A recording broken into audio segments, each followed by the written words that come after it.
All right, it is 28 minutes before the top of the hour. Let's bring in former Speaker of the House. He ran for president. He's a Fox News contributor. He's the author of Understanding Trump, a New York Times bestseller, Newt Gingrich. Newt, good morning to you. Good morning.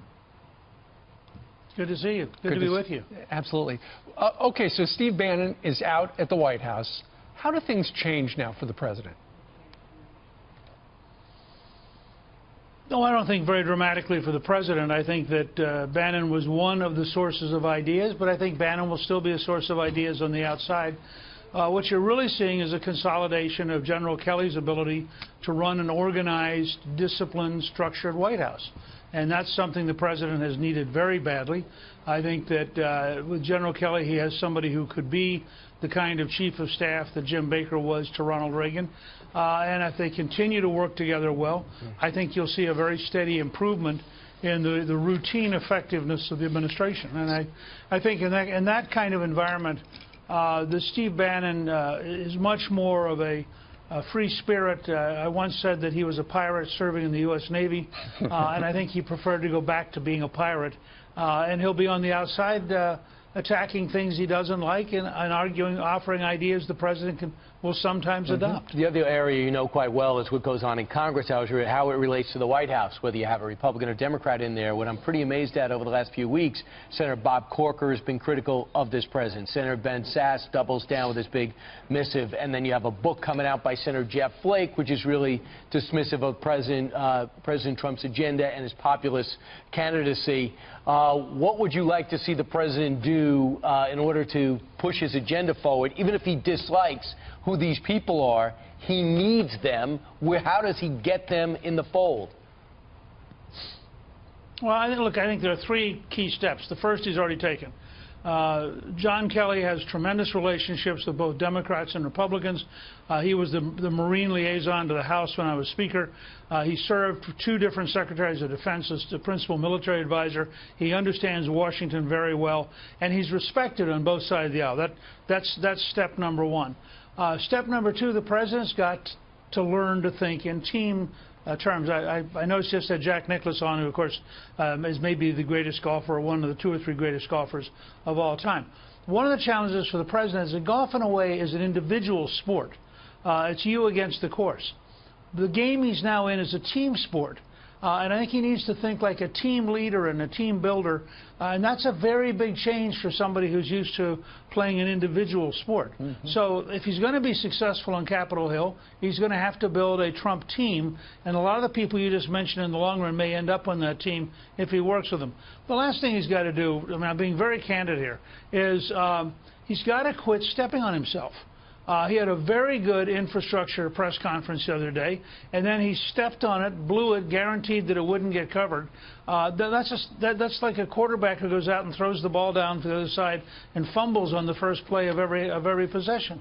He's got to be more disciplined, and he's got to work as part of a team. And then I think generally he could end up being a remarkably great president, but he's got to make a couple of mid-course corrections. You know, he might be doing that, just like, you know, tennis and golf, individual sports until you go to college, and then you're on a team.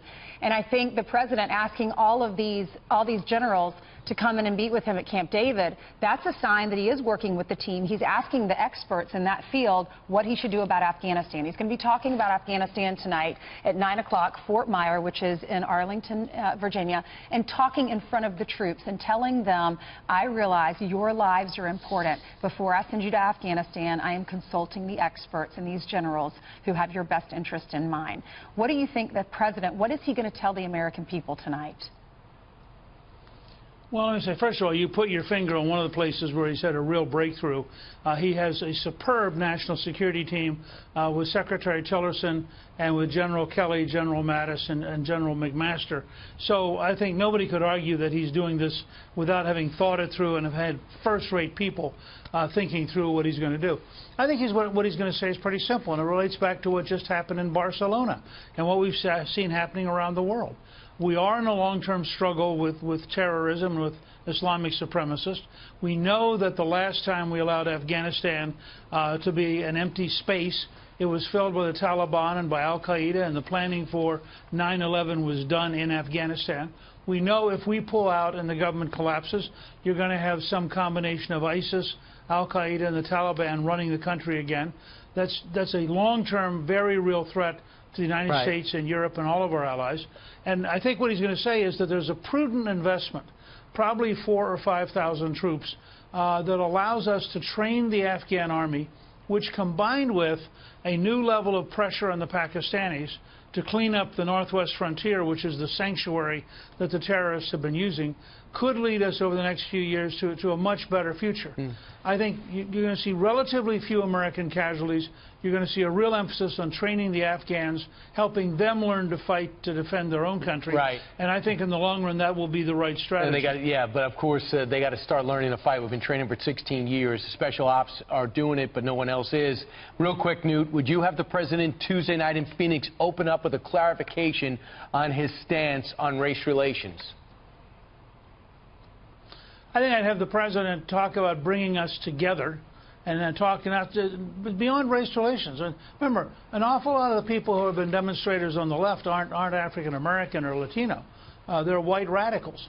So I think the president can legitimately say he would like to be the president of all the people, but that requires people coming together and talking with each other rather than fighting each other.